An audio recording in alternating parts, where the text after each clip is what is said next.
Here are the 4 things that I've noticed out of the 4 common interview mistakes that could lead to a rejection. It's called my 4 C's. So the first C is lacking clear communication. Communication is so key for the interviewers to really understand what you're trying to tell them, what's the key message, and how you're the best qualified candidate. So if you are nervous or if you've gone to an interview for some time, you may go off tangent there. Number 2 is lacking compelling examples. So this ties into the storytelling, right? So it all goes back to whether you're telling great stories and examples that showcase that you are the right fit, you're the star candidate for the role.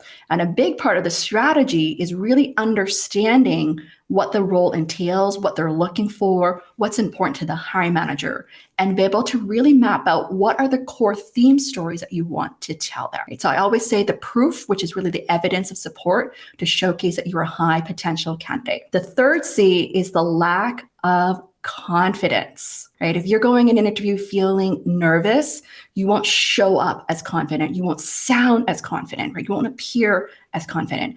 And confidence is key because you are also showcasing whether you can persuade the employer that you have what it takes, even though you may not have 100% of the qualifications, but are you confident enough of figuring it out? Are you resourceful? Are you showcasing that you can solve the problem there? And the last is about lack of connection. This is really around that energy, charisma, and chemistry between you and the interviewer. Do they feel that they trust you? Do they like you? Do they want to work with you? This is all about how you interact with them from the first moment you meet them to communicating and talking to them throughout the entire interview, how you can also ask them questions as well, where that feels like a two-way conversation versus feeling robotic or monotone there.